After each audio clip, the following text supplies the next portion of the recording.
Shout out our sponsors, GW Competitions. They run regular draws for you to win different prizes, from cash to Rolexes to cars and all sorts. It's all legit, and the draws are run on Facebook Live and Instagram Live, and you got to be in it to win it. Good luck.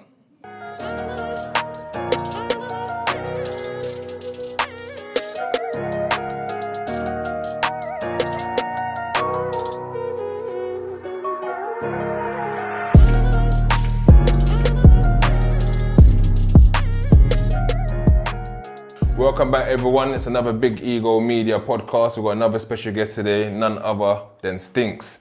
Now, you're someone that's known in the old school era of sort of UK road rap, UK street, but many people of a younger generation won't know. So today we're trying to find out your story, who you are, and what's the whole history behind who you are now today. So, how we always start, we'll go all the way back, like where you're from, your family background, where did you grow up? I'm from my family background. My family are born in Jamaica. So I got like 3 out of the 4 grandparents are Jamaican, and the 4th one, which is my nan, she's from Trinidad. Obviously, that's my closest one as well, mashallah. I was born in the bricks, bro. Yeah. King's College and all that. Okay. Raised in between Brixton and Clapham. So I was back forth. Nanny comes from Brixton, Baghdad. And yeah. I mean, what was your early upbringing? Did you have siblings in the house? Was it a single parent household, both parents together? How was it for you? No, my mum and dad split when I was very young. I was the only child at the time. So yeah, I had to entertain myself. Yeah. I had to, that's probably why I'm comfortable in my own skin and I like my own company. Because I've always had to like crack on in it when I'm playing my games. You got to use your imagination when you're the single child. Yeah. And how was you sort of academically at school? Did you enjoy school? Did you like it? Academically, I was all right. I wasn't bad in terms of my learning. I was bad in terms of my behavior. Yeah. So there was a time like when I got to secondary and that, how would you call it? You know, I was in the bottom classes and that, and I didn't like that. You know, I'm a man that has an ego and those kind of things. So I thought, right, am I really dumb? You know, like where when it comes to cussing and all that, a man might whatever and woo and talk about you're dumb. I was punch him in his face. You know how it goes. Yeah. But I bullied off the argument rather than showing that I'm actually academically smart, intelligent. So what's happened is that I've then started working really hard in terms of my academics and that, and really up my levels. But in terms of school, got suspended from primary school, suspended again first week of secondary school, kicked out of secondary school in the 3rd year, caught my first ever case in the Crown Court from school in the 3rd year. I used to sell drugs in school. I had a school teacher that used to buy food. Right, a teacher used to buy food for me. Yeah. So, yeah, it's mad, isn't it? School was kind of remind me of prison. Yeah. Yeah. I mean, why so? The same kind of behavior. You go there, no one knows who you are at the start. You got to look a bit of a rep. You find that due to your rep, people have a tendency to want to gravitate towards you. You might be good with your hands. Fist up couple man, name starts to pop. Gal, well, you don't really have gal in prison, but it's the same type of thing because I was at all boys school, so coming like jail. Gal come and visit you. Same thing. Gal come. So I mean, how was the discipline at home then? Because it's standing that you just on the road now being wild. Did you feel that your parents couldn't control you? Did they find you a struggle to, or because you lived in a single parent household, you just left your own devices? It was easier for no one not to notice what you were doing on the streets. Mummy's 10-10. She doesn't ramp. Old school morals. step out of line, she'll smash me up. You know the thing already, bro. Like, mommy was vicious, little, but she was serious. You know what I mean? There, always trying to encourage me to do better, always teach me better. Mommy went uni. I said it in a song as well. Yeah, Pops was a gangster. So there's the two sides, the good and the bad. That's there, and don't get me wrong, Pops wasn't trying to teach me to be a gangster, but he wasn't hiding it from me neither. So, you know, as a kid, you're always going to be attracted to which is most colourful and is deemed to be, you know, innit? Like, it's popping, innit? Yeah. So, that being said, yeah, I've seen that from Pops from a little youth because I was out there with him when he was grinding. Let's say like the paid in full era. When you lot saw how Mitch rolled up with the gold BBSs and the Saab, and I saw Pops roll up like that. Okay. 22-ounce chain, whipping it in the kitchen, looking for his machine, knowing he's a booter, dripped out. I understand, and obviously mum on the other side, she's running a marathon, so that's a bit more of a struggle in that. You know, so yeah, alhamdulillah, I always learned from mum. I always knew what was good, what was bad, but I just chose to be bad. I mean, you say most times when kids first kind of go into jail, they might have passed the whole year 11 thing is when you're like 16, 17, that's when you kind of catch up with your first kind of big cases. But you said you had to go Crown Court in year 9. I mean, talk us through that, like what happened, if you don't mind. 9. Yeah. It was 9, isn't it? Yeah. You know, yeah. It wasn't really, I don't think it was a big case. It was just like some assault. GBH, ABH, something like that. The geezer, I don't really like to talk about it because alhamdulillah he's Muslim. Yeah. I've seen him since as we've been older, and alhamdulillah, you know, it's my brother in Islam. Anyone that knows me know that I don't really play all that. So yeah, I have seeked Tawbah, you know, giving him my apologies and that because really, yeah, you know. Did you have to do jail time? Nah, caught a fine and suspended sentence and whatever, but yeah, man, it's me and my dog at the time, and yeah. I mean, so growing up, I know your dad was a big motivator for how you chose to lead your life at the time. But growing up, where was you sort of living locally, and who were the people you was looking up to in the local area, and how did the name Stinks come about? Free Pops. Okay. The name is Stink from a baby. Okay. You have to ask him the story, bro. But that's his thing. You name it from a baby. I hated the name. Yeah. I still hate the fucking name. I'm stuck for Allah. Like, he wants to be called Stinks in 2021. But it is what it is. You know, they say But it's a name that's Stinks. well known and respected, Yeah, right? you know, and alhamdulillah, do you know what it is, yeah? One thing that I find, Bobby, with names, I don't really care about the name. It's about the person. You know, you can't allow the name to carry you. You have to carry it yourself, you know? And alhamdulillah, we have a name such as Stinks that some people may even consider naming themselves today. It's kind of amazing because I hate the name. It doesn't sound like it represents anything good to me. Yeah, it's all this what it is. But alhamdulillah, for the mere fact that, as you said, it's known where it's known and how it's known. That's never been my motivation, my intention. I've never cared about a name. I've just cared more about just being honest. Stand up. What you see is what you get. Motivational in terms of, always like to motivate others, encouraging, caring, loving, these things. That's Bilal. That's me. You know, AKA Stinks.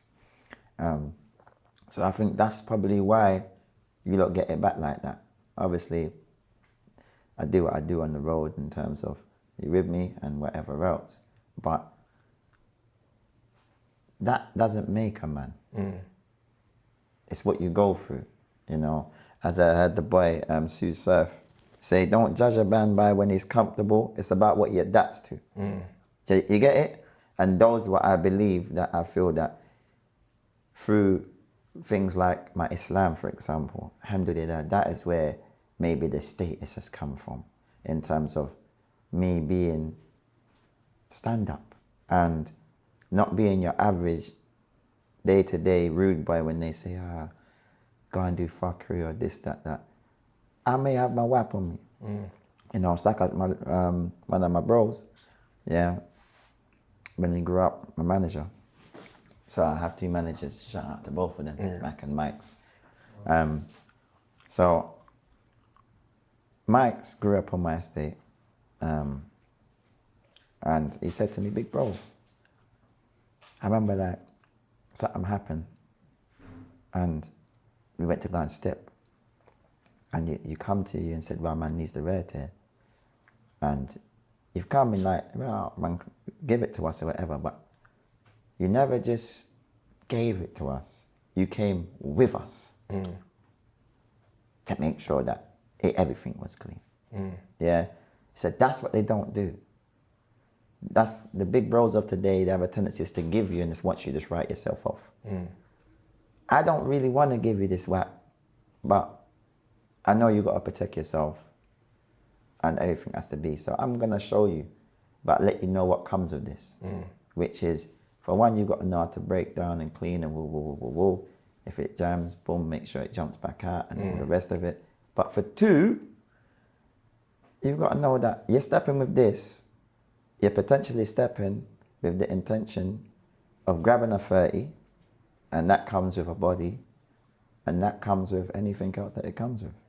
So if you're not prepared to step in that direction, then leave it alone and do something better, inshallah. There's nothing wrong with going to get a job. I mean, let me play devil's advocate here, right?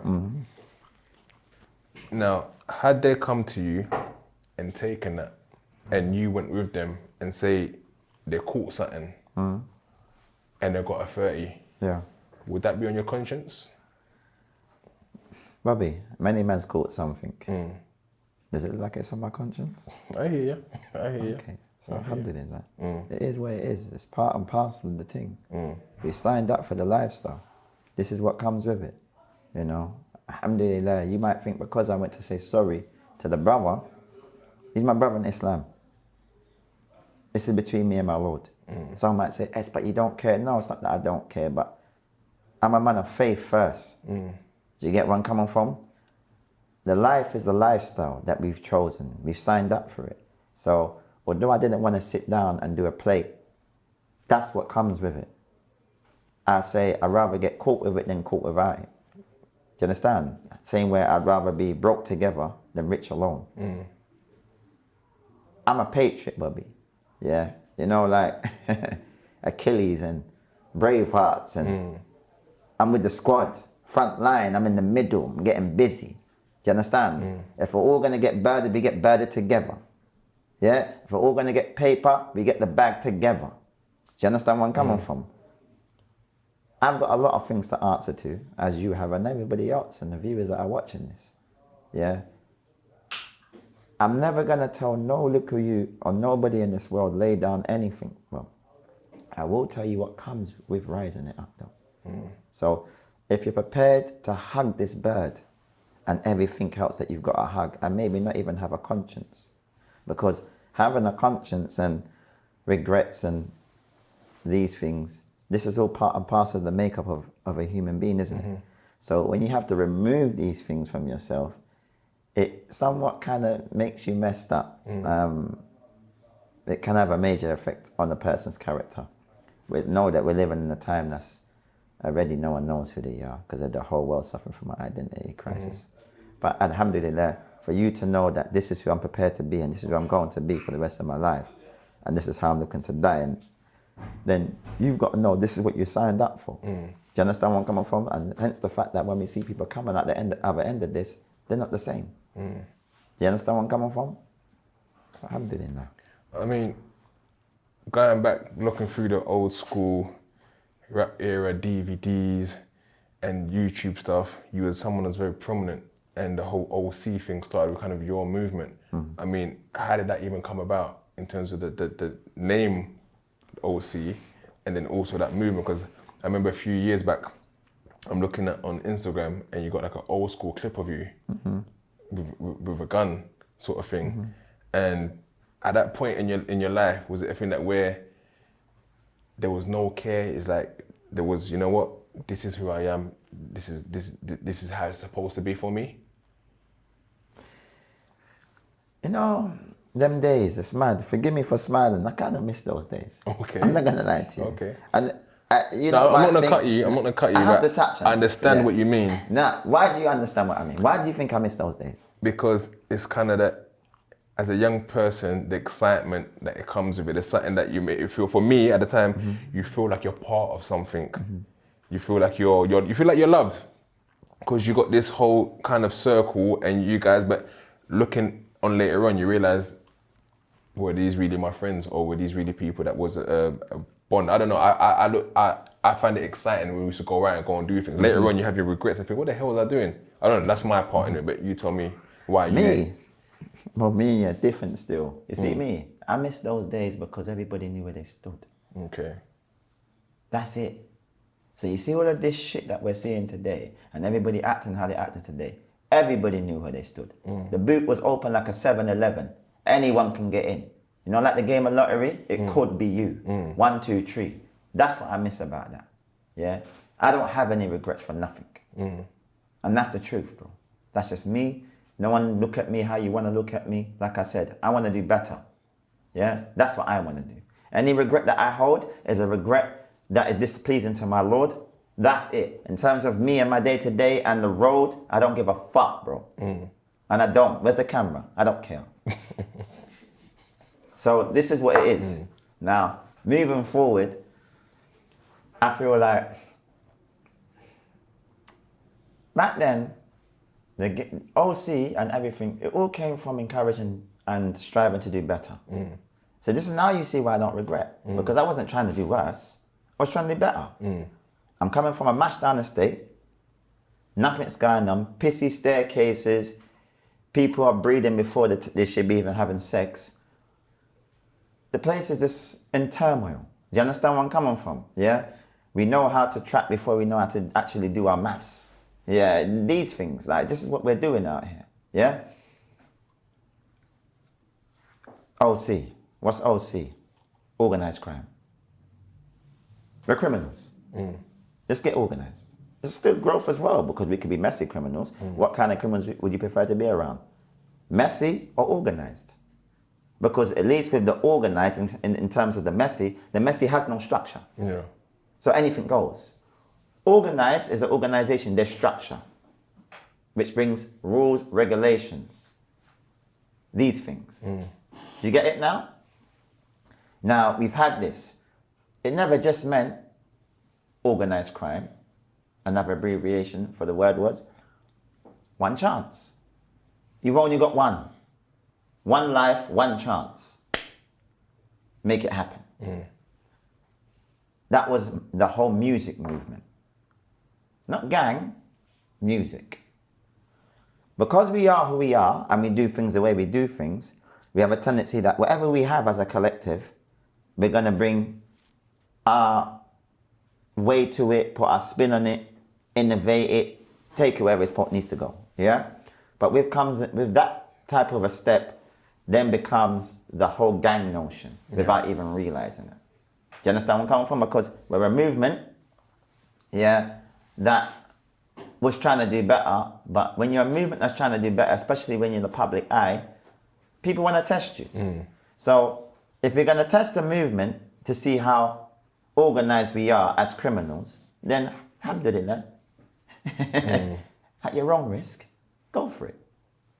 Do you understand where I'm coming from? Now, we're stepping out and we're also playing on the field. I don't want to hear nothing because it was fine. We wasn't put on this earth to be bullied. I don't care who you are, bro. I respect everybody's movement and what they're doing out here. If a person is on the receiving end and then he jumps out and says he's going to do whatever, you can't then look at him funny because that person was poking him, prodding him, poking him, prodding him. and then he went boom, or slapped him over, or whatever. Why are you gonna say he overdone it? Why the fuck was he touching him in the first place, bro? Is it right though? No one doesn't know what he was going through and why he did that. Everybody just likes to look at one side, one perspective. This is not how life should be. There's a whole spectrum here, bro. Do you understand where I'm coming from? So when we're looking at this, look at it from one side. We can say to everybody, lay down your weapons. Don't do this. Don't do that. He's in knee deep now. So it's like I spoke to somebody, because I'm involving myself in the whole youth work type side of life, because that's my give back, inshallah. Yeah. I want to encourage them to do better. But it's like one of the colleagues that I spoke to, big shout out to Hash, he turned around and he said to me, one time there was a situation and there was a young boy and I was encouraging him to like put down his knife and whoa, whoa, whoa, whoa. So he put down his knife one day and man jumped out. Loose. You could have dead. He said, alhamdulillah, he didn't pass, but that was also on my conscience. That. Now, how would you feel about that, Bobby? You've told the man to put down his knife, he's put down his knife, he stepped out loose and got whacked. Do you regret that? You know, I'll answer that question this way, right? I say if you feel in the first instance that you now need to carry a knife in order to protect yourself, if possible, not everyone's always got the capacity, but if possible, remove yourself from that area of danger. So if this thing is happening in Brixton, speak to your mum. Say, Mum, it's looking really peak for me out Bobby, here. don't politician me, please. No. Bobby, you're a politician. No, I'm saying, Bobby, I'm looking at it from my angle but now. no, but yeah, I just asked you straightforward. You did devil advocate with me. Yeah. Now I've returned the favor. Yeah. If an individual, you said to this you have It'll time be on my frame care- conscience. It'll be on my Thank you. conscience. That's it. So it's a double-edged sword, right? Right? It goes both ways. Yeah. So the difference between me, you, and everybody else, I will never tell anyone to lay down anything. I will tell them what comes with when you rise up these things. Then you decide within yourself, as well as your gut and knowing your environment and what's going on for you, how you should then do things. Then you may turn around and say, after what you spoke to me, I was thinking about I want to do things differently. Then we can sit down and possibly brainstorm, like you said, moving out of the area, hanging around with different pairs, stepping about it, looking for work over there, woo, woo, woo, woo, woo. These are the type of things. People stop trying to make it cut and dry. Yes? You can't tell me as a man that's just done a life sentence, come out and do this. No one not tell me nothing.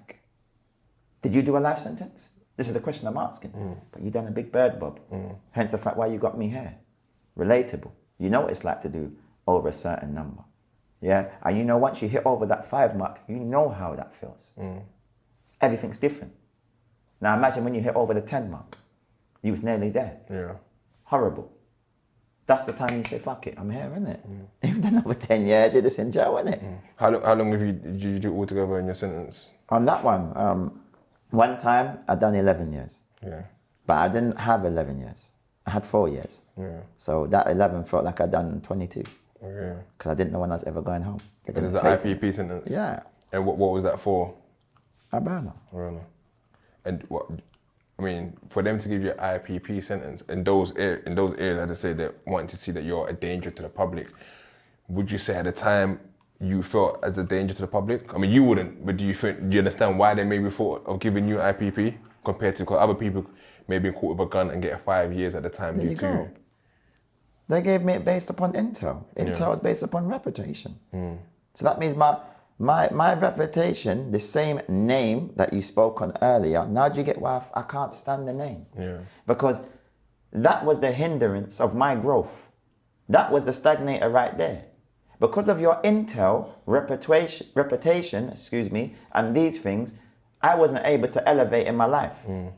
So I didn't get punished in accordance to what the crime was. I got punished in accordance to what the intel says. Yeah. That is bullshit, Bobby. That is inhumane. I mean, before you even went to jail, let's touch on just on the music side of it. You was doing music at the time. The hip hop era of UK, especially London, was really starting to buzz. I mean, what was the time when you decided, I'm going to try and do this rap thing? Was it music something that you always decided to do? I liked music back in the days. From a youth, grew up in it.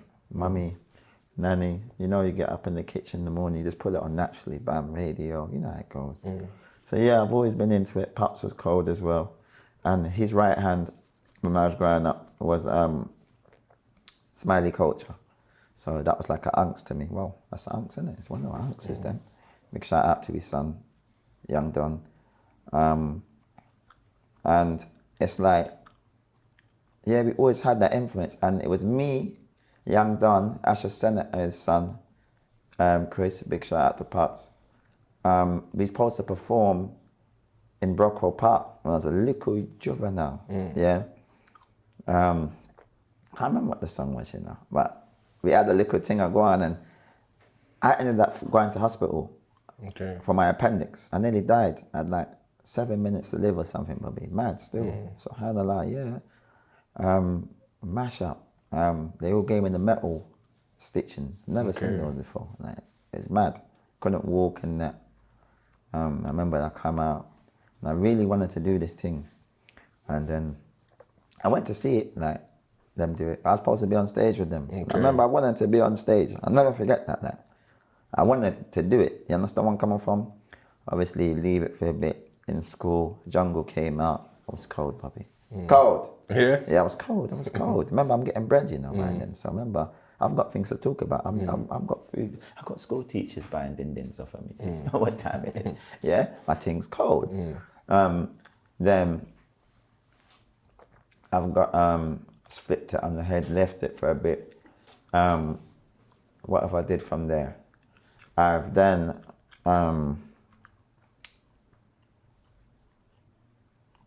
left it. I started building the estate.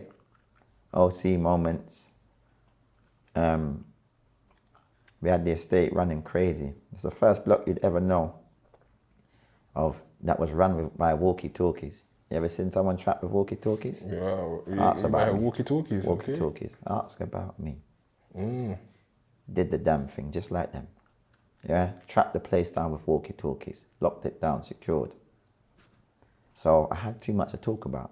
I still even spoke about that in my music yet. Yeah. But listen out for that. That's when we started getting into it.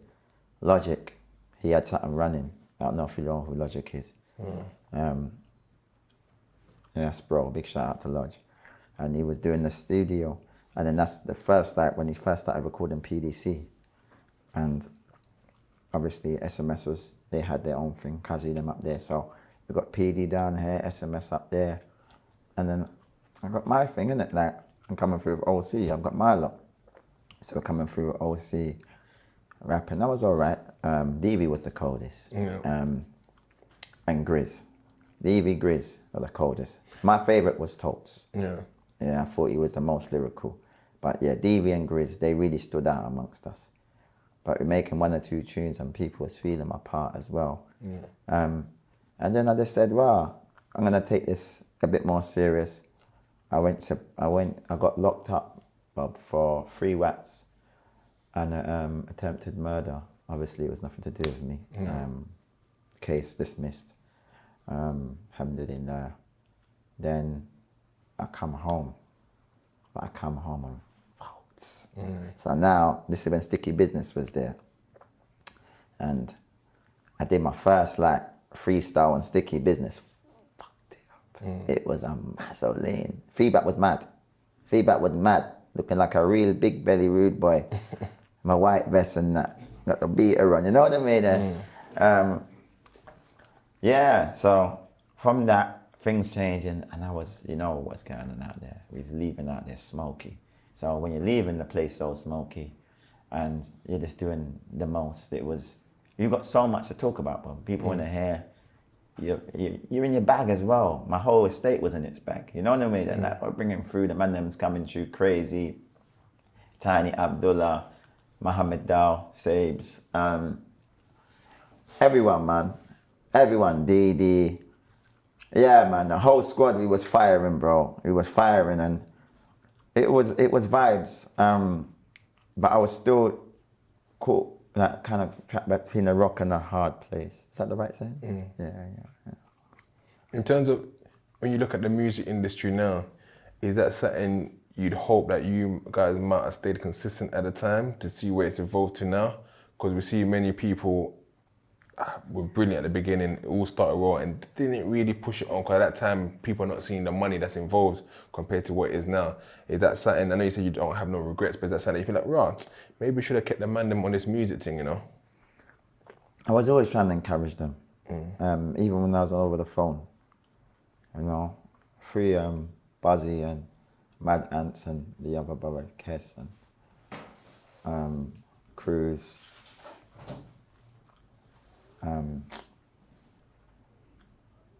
Yeah, a few of the bros, Tratty, Wolf, yeah. Inshallah if I missed it. Yeah, lots. Yeah, three of the bros, three of my little bros, man, I love them bad. And I was always encouraging them when I was in the camp. And I used to speak to them, because obviously I had a phone. And I used to talk to them. And I explained to them, look man, you don't have to do the bad. Do something better. Inshallah, you lot got mad talent. Do something better, isn't it? And they're all in jail, doing double figures. Yeah, may Allah make it easy. I mean, it does, it hurts me still, because I always wanted to see them do better. There was the generation that came after me. Yeah, it does, it hurts. That's why I think I enjoy seeing like the ones that kind of come after them do well. Like AM, Skengdo, Ren, Renz and BT. What's the other one's name? I think it's Tiny Ratty, Little Ras. I'm not familiar with all of them, but I see them and I'm really behind them in terms of, you know, the progress. I don't know, me and them might not have a relationship, but yeah, wanting to see them win, I'm fully behind the win. I want to see them progress, and I'm glad that these lot was able to find something and make it their own. And not just them, I'm talking like the whole of that generation. I don't care where you're from, whether it be from the Hill, Kenneton, wherever. These lot, this generation, for me, I really have a lot of respect for this generation. And they're making something of themselves. They did something a lot better than us, but really, you know, look at it, like they've taken this, made it their own. They might be keeping up fuckery and that, but that's all part and parcel of the game. He was keeping up fuckery, I was, everybody in this bloody room, as well as the viewers, you get it? So it's their time. Unfortunately, as we know, as it goes down the spectrum, things just get worse and worse. I mean, going back into the whole prison thing, I mean, to do 11 years in prison ain't no joke. But like, I mean, talk us through even the first time you was even told you're going to prison remanded. I speak about it. I cried when the judge told me you're being remanded. Did you ever feel emotional when you first went to prison? Did you think, oh my God, what have I done to my life? Was you ever scared at any point? And how did you navigate? I took off his glasses. So there was never any sort of fear from you first going into prison, or even worries? Not so much crime, but worries. I learned something a couple of days ago. I'm sure it's Allahi yuhibbul mutawakkilin. It's in the Quran, Surah 3, Surah Al Imran, ayat 159. It says, Allah loves those who put their trust in Him. I don't step with the same thing as everybody else. Hasbunallah wa ni'mal wakeel, Bobby. God is sufficient enough for me in the best disposal of affairs. So if I get a slight jitter, that's where the jitter gets removed. I don't feel it because I will make a dua instantly. I put my tawakkul in Allah. Put my trust in God. When you don't have that, I understand why people are all over the place, because we're living in emotional times. I step with yaqeen, with certainty that Allah is the greatest and no one can't do me nothing. It's like there's a hadith, and a hadith is like an authentic tale, there's a training narration, there's a source, there's a way it's done. I can't get into all the science of it, maybe all day. But basically, it's something that the Prophet Muhammad, may peace and blessing be upon him, either said, did, approved of. You with me? And he once saw someone, may peace and blessing be upon him, and said, "Oh boy, I'll teach you a few words. When you seek help from God alone. When you put your trust in God alone. Know that if all the people was to gather together in order to benefit you with something, they could not benefit you with nothing except what your Lord has decreed. And if it was to all gather together in order to harm you with something, they can't harm you with nothing except for what Allah has decreed. The pens have been lifted and the ink has been dried. قَدَّرَ اللَّهُ وَمَا شَاءَ فَعَلَ. It is decreed by God and He does as He wills.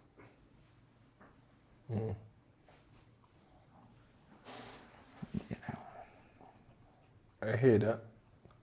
But even stepping in, right? You got your faith, you got your belief that no one was going to harm you. There wasn't any moments of, it could get a bit techie in here. I actually watched an interview and I see Kemsy laughing.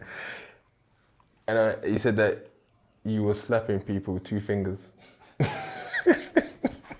I shouldn't laugh because it's not a laughing matter.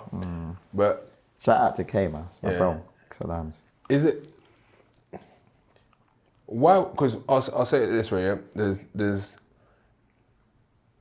You got the same aura, right? As someone else I know from Peckham, right? I won't get into names in that, but you're not the biggest of person, but there's that aura of authority.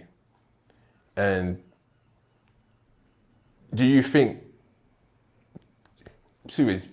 people fear you or respect you or both? And which you prefer? I prefer respect. Yeah. I think that some people may fear me because they don't know how to take me. Yeah. And that's a them issue. But I always come initially with respect. So when I meet someone, I give them respect, speak with manners, polite, alhamdulillah. This is what mommy taught me from you. You know. That being said, I live in a world where people look at other things, so it could be fair. But like, asking me these things are a bit weird, but because I don't think as much as myself as some people may think as me. You get it? To me, I'm just a normal man. Well, I want to be normal anyway. I know I've got my issues, but yeah, I just do what I do. Yeah. I don't sit down and think that I'm better. If anything, I'd think I'm worse than somebody. I don't think obviously I'm bigger because I'm small. But I'm not here, and my Lord has not put me on this earth for no one to bully me. So don't fucking touch me. Say what you want to say. Inshallah, it's the right day when you say it to me too. Leave me alone. Because I will come out to play and I'm prepared to do whatever it takes, bro. I'm gonna say, is that still the mindset now compared to as we're a little bit older now? Is there a thing that where we have to be a bit more measured and composed? Someone might troll me or someone might say something to me. Do I still do the things I would have done in my past? Or do I say, you know what? It's not even worth it. I'm changed.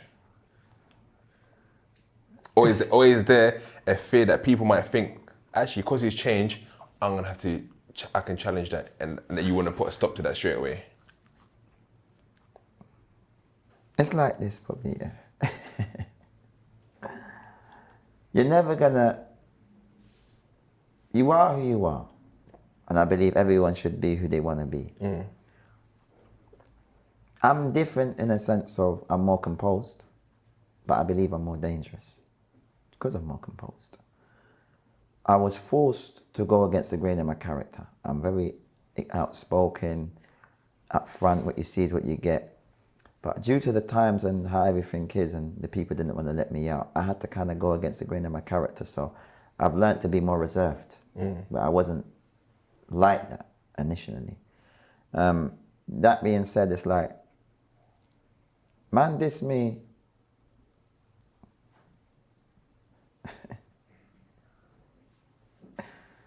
You know what it is, man. I don't want no trouble, innit? That's the best way I can tell you. I don't want no trouble. Yeah, it's what it is, man. Alhamdulillah. It's all part and parcel of the thing, bro. You understand? So I see Islam has played a major role in your life. Is that something that you was always part of, or is it the religion that you come to learn from, and how did you come about? Well, I just did an interview on that. So I'm not going to go and shed too much light on it because it's an interview. But yeah, my auntie was the first person that I knew as a Muslim. My auntie Kamara and auntie sister Fatima as well. Rahimullah, may Allah have mercy on us all. Ameen. So yeah, these were prominent figures in my life that was Muslim at the time. But yeah, I took Shahada in 2004, January. Yeah, man, best thing that's ever happened to me. Allahu Akbar. Okay, so going forward, so you got the 4-year IPP, had to do 11. When you finally came out, the world has changed dramatically compared to when you came in. How did you adapt originally, and did you find it a struggle to adapt with the new world? Yeah, it was mad, Bobby, man. It was crazy. I went away before YouTube was invented, bro. I mean, nothing about Google. And I come home and there's Snapchat, Insta, Facebook, Twitter. It was all mad, like. I remember, like, I just remember, like, coming home and seeing how everything was. I don't know if I told this story the other day, but I remember seeing a girl. I did the build that was nuts as well, you know. It's the first time I went like home leave and that. I looked kind of suave. Well, I thought I did anyway. Yeah. I had my little, what do you call it? My little Ralph thing. And my little Ralph, is it called car keys? What do they call it? Yeah, car keys, yeah. Car keys and my little Louis, Louis Vuitton runners, whatever. Big shout out to Kazi. Crep bought them for me. And I was out there, innit? I felt half drippy, little bust down, and you know how the thing's set everything. So I rolled up to home girl and I hopped out the car, went to go and chat to her. And bro, you see when I got right in front of her, I just froze. Ladies, man, you know. Joke, man, you know. The confidence gone. Listen to me. I looked at her in her face and I cut like I stole something. Yeah. I just went. I just looked and just walked off, and I realized how damaging that place was to me in terms of my confidence, self-esteem, these things. And it's kind of replacing everything with aggression. So people wasn't even aware that I'm suffering from this shit. Then it's the fact that we got a song coming out soon called PPS, Peter Pan Syndrome. And it kind of highlights when you're... Peter Pan Syndrome, you know, like they got, is it PTSD and this? Yeah, this is something that I've diagnosed a lot of us, like yourself, that's come from doing a lot of bad. And it's when you're kind of stuck in a certain time before you went in. So you come out with that same type of notion, but a lot's changed. It's not like one time, things have changed, isn't it? So you're still where you are, but the things haven't. Do you understand where I'm coming from? Like the other day, I went to a festival, Matt's Barbecue. Yeah, everyone went there. Everyone, Bobby, I don't know nothing about that. Life, look, you see how I smile? Give me, that's why you know. This is the prison in me. I've been watching these things for years. Yeah? I went to go and meet someone and they didn't tell me. They said, I'm just at a barbecue. So I'm thinking, if anything, I'm going to chat to them outside the barbecue. I don't even need to. You get it? So 2-2s now. I've then gone there, and I'm saying there's some food and festival, like what's going on? And there's just beer people there and security guards and woo. So I said, all right, cool. I've then turned around and I'm like, I want to go in, but I think what it was is because everybody wanted to get in. Yeah. And one of the people that was on the door was family. So I'm like, I know I can go in there. And that's what I like. I like when, you know, when everybody wants something and they can't get it, but I can. So that's what I kind of exercise my authority, so to speak. And I stepped in the place and it was mad and big and woo. But watch now, well, I realized that I was naked because I didn't come out like that. So I said to the home girl, what do you have on you? And she said, I got a comb. Show me a comb. And I laughed to myself because I saw me sharpening up this comb on the floor.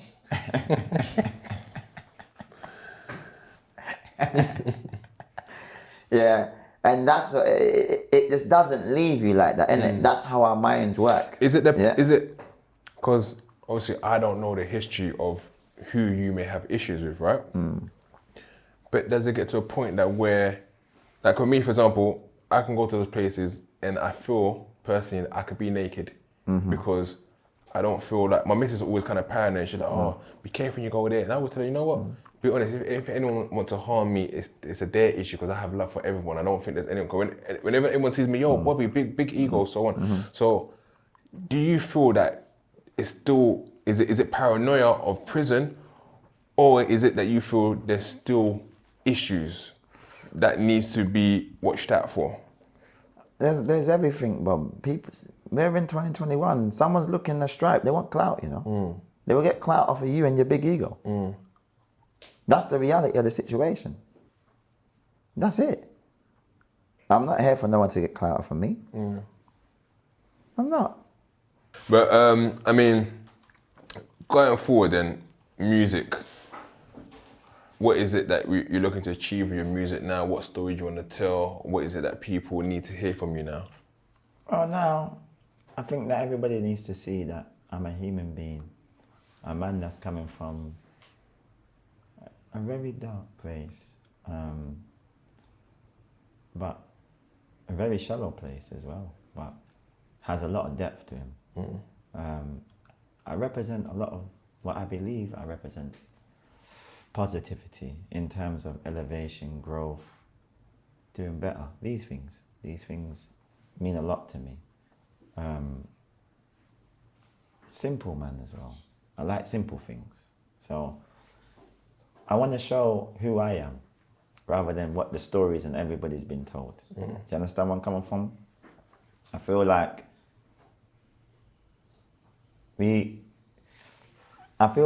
today is very much what social media is. So you can see a person on social media, but you don't even know that person. But you feel like you do because you've seen them frequently and how they engage and how they act. But that's what they chose to show you of their life or that side of their character. Do you understand where I'm coming from? I'm trying to show you me. You know, this project's called By Any Means. The reason for the title, it represents see Malcolm, Malik al-Shabazz, Malcolm X. He was coming from a very serious past, and he brought something that was remembered all of these years today. And what was his thing? By any means necessary.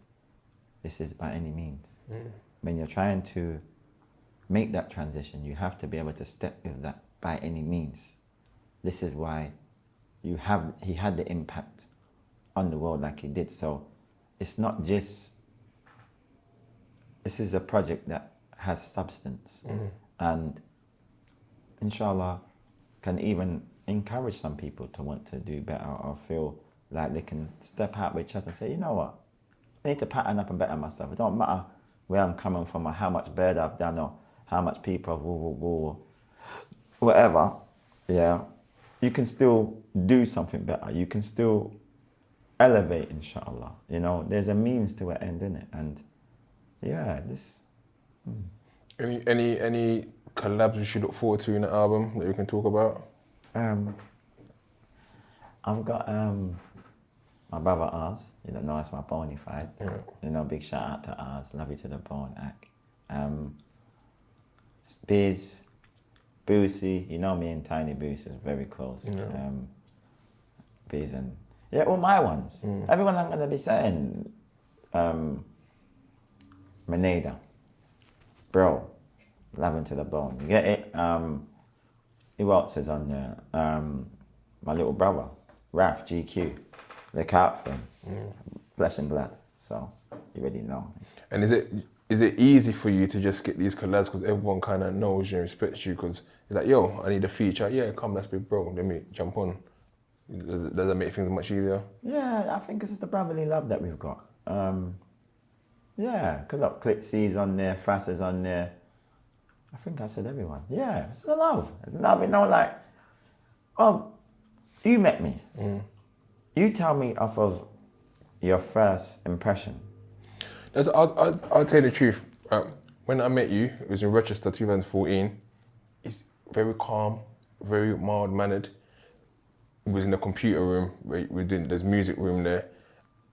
Very joking, you joked around a little bit, but it's only until later on now when I'm seeing the videos online, I'm like, oh, swear that my man's like this. So very chameleon-like, in where you adapted to the situation where you was and you was very calm. But I guess another thing, I wasn't on your wing. Because when I see the Kemsy thing, he said on certain wings you're doing certain things. So I guess you're someone for me who then adapts to the situation and maybe assess it, because I always saw you as a calm, mild-mannered person who was very cool, very polite to everyone. You engage with all of us inside that computer room. So that's what I remember.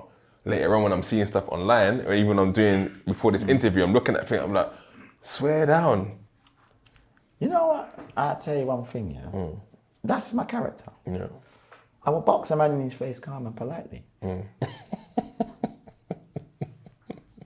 I will take him around the corner, discipline him, ask him if he's okay, nod his head, box him again, then bring him back round, and we shake, and like everything's normal. Why so serious? Why does everybody have to make everything such a big thing? Who I want to be is calm and polite and respectful. That's who I want to be. So I don't need to jump up and down and cause a scene about everything. Do you understand where I'm coming from? I hear that. That is all part and parcel of the game. So we got to go and do that and dust off my man, then that's what we got to do. But then it's back to what you got to do, innit? Like, that's not the main focus. The main focus is this. It's like a juggernaut. Whatever comes in your way, you run through it. If it gets crushed in the process, it's up to it, but it could have moved out the way. It saw you coming. Do you understand where I'm coming from? You're not going to see that from me, Mob. I don't have a reason to be doing all that, and I don't get it. It's like I said it the other day, like everyone's doing this thing for the snap. I don't get what's so exciting. What's so exciting? If you see me running down a man or whatever, and whoa. What's exciting about that?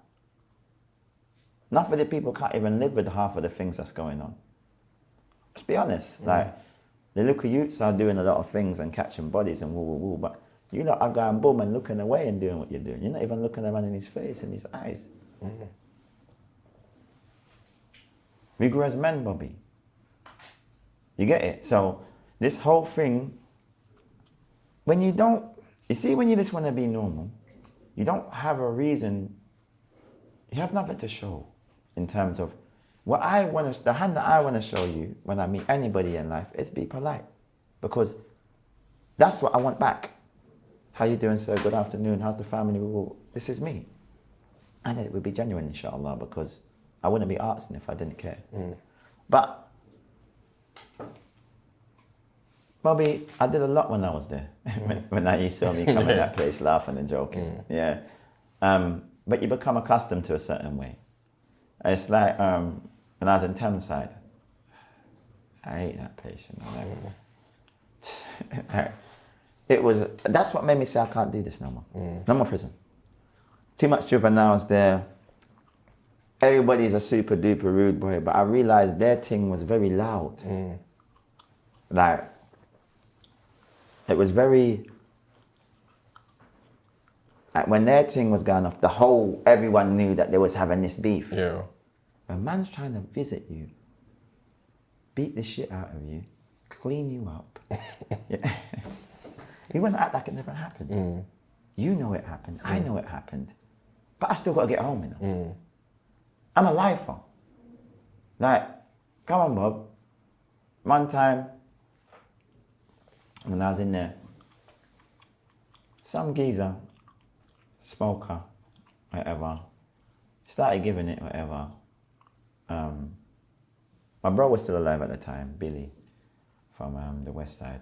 Rahimahullah, may Allah have mercy. Mozart. I mean, yeah, that's my bro, man. Got mad love for Billy. Bilal. Yeah, alhamdulillah. So, it's like, anyway, my man must have stepped out of line or whatever. I wanted to speak to him privately. He didn't want to do with that. He was a scene man, smoker, whatever. Yeah. I still don't even know why that attitude come, but anyway. So anyway, I must have caught him going past my cell on a private. Yeah. So his car man, he stepped and knocked him out. Boom. Mama's hanging off of the you know the door. You know the door handle. Yeah. Mama's hanging on the door handle. Well, so I've had to pick him up, put him outside, let him rest off like 20 minutes, half an hour. Clean it up, stepped out, had my water cut. All right, cool. Now these lot have come to see me like 3-4 days after. Yeah. But they've come, like, give me the nighttime visit. You know what I mean? There? SO and the other lot and 2-2s now. What's happened is, my man's come to speak to me. Like, this is how they do me, you know, Bob. This is what I'm used to. They would take my chair, sit down. Have a lot to be standing up behind them. Yeah. I've got my phone and everything, you know, but my phone's charging just around the back of the TV there. Yeah. So I'm thinking, look, I'm trying to keep it composed as well, because I'm thinking, I've got things to do. Yeah. I need to get you lot out of here as quick as possible. But when he's saying to me, yo, what happened the other day with my man and woo. And I'm saying, like, I don't even know what you're talking about. Because, Bobby, I never know what you're talking about. This is me. Do you understand where I'm coming from? So, it's like, he's come and he's told his staff to leave, and he spoke to me seriously and said, Mr. T, like, you're different from these lot. Do you understand where I'm coming from? But it's the generation that we're about,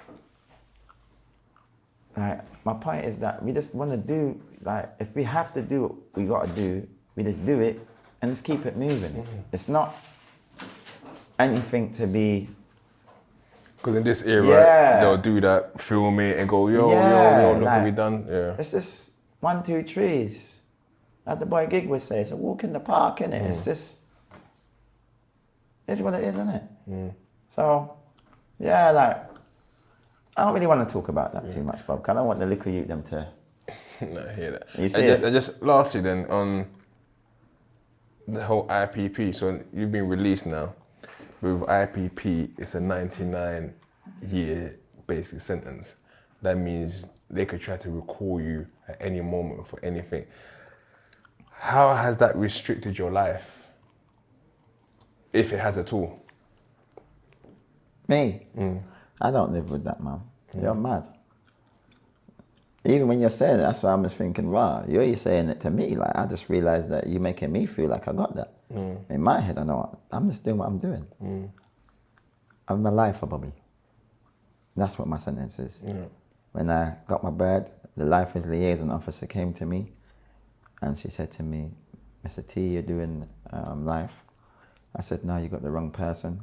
Maybe my next door or my next door over there. She put the thing under my door, I slid it back. She slid it, I slid it back. Where are we going with this? I finally did read it. Obviously, first person I called, Mummy. Mumsy's always going to get the call. Mum, I'm doing life. Mumsy's saying, you're talking nonsense. I'm saying, it's an indeterminate sentence, isn't it? So a determinate sentence is when you have a release date. Indeterminate is when you have no release date. So what happened is that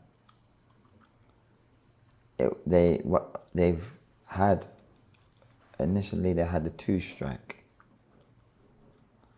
Then they removed the 2 strike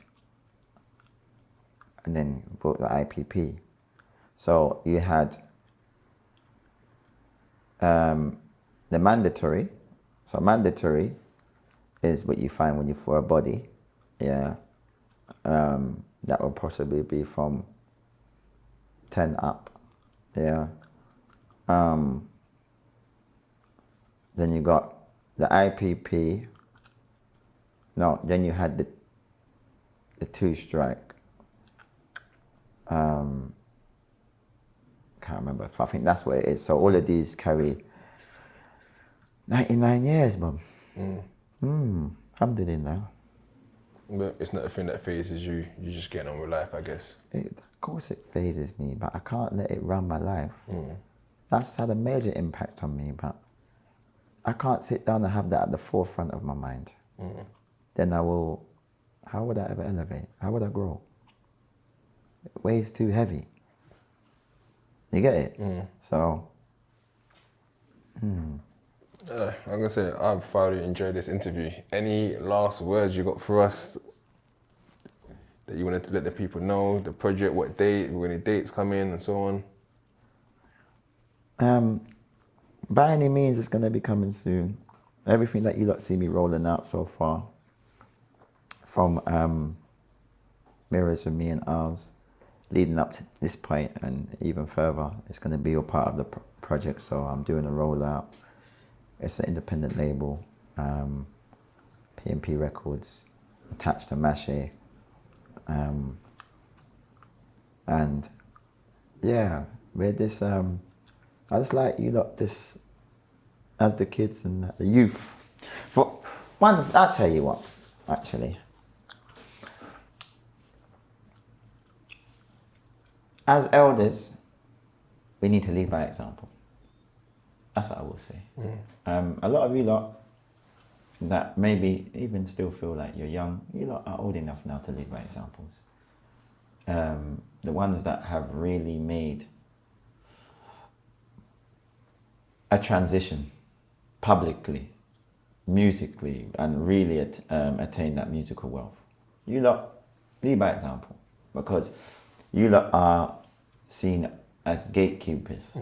And you lot can, like the Stormzy's and Daves, and remember, these are like, what we call them, the elites. Yeah? I like what Stormzy does. I'm not even gonna lie to you. Helping the youth them with scholarships and things like that. These are the kind of things. Dave the other day giving back and giving some rollies, and so what? I don't care what anybody thinks. All the youth would love a rollie.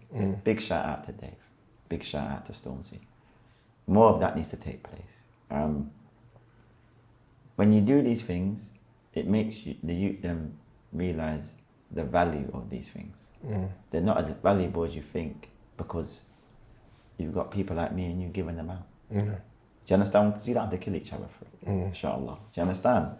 And you've got Storms on the other side showing you, educate yourself. I will pay for it. So I think a lot more of this needs to take place. Festivals and things that we hold from them. And we need to take more time and talk to the youth and encourage them to do better. The place is in a bad state. Back in the days, it was more difficult to be a bad boy than it is now, because you had to go and, first and foremost, you had to have the link to be able to get the WAP. Then you got to make sure that you can get the T. So The whack might not come with the teeth. You know how it goes, Bob. Yeah. So it was even difficult. And after all that stress, you might not even want to be a bad boy no more. Do you understand where I'm coming from? Now you can go to courtesy of Mummy's kitchen and you're made. You're a driller. How enough? I hear that. Yeah. So it's like times are different, but I accept it, the times that we're living in. But I just feel that we can do better. And there's nothing wrong with trial and error and getting it wrong. You know, you get it wrong, make it right, inshallah. You understand? Your past is your past. Own it. Take accountability. And if there's anything that you can gain about your past, is trying to make the present better than your past. Not just for you, for others also. Be a man. There's a lot of males, but there's not enough men. Do you get it? Too feminine. Focus on the bag. Love your family. Love your loved ones. Because we're going to die. And try to prepare yourself to die in the best of states, inshallah. In a state that your Lord is pleased with. You know, we haven't been put on this earth to please people. We've been put on this earth to please our Lord. Whether you want to believe it, like it or not. No one didn't create themselves. We was created. And that there, guys, is a Big Ego Media podcast.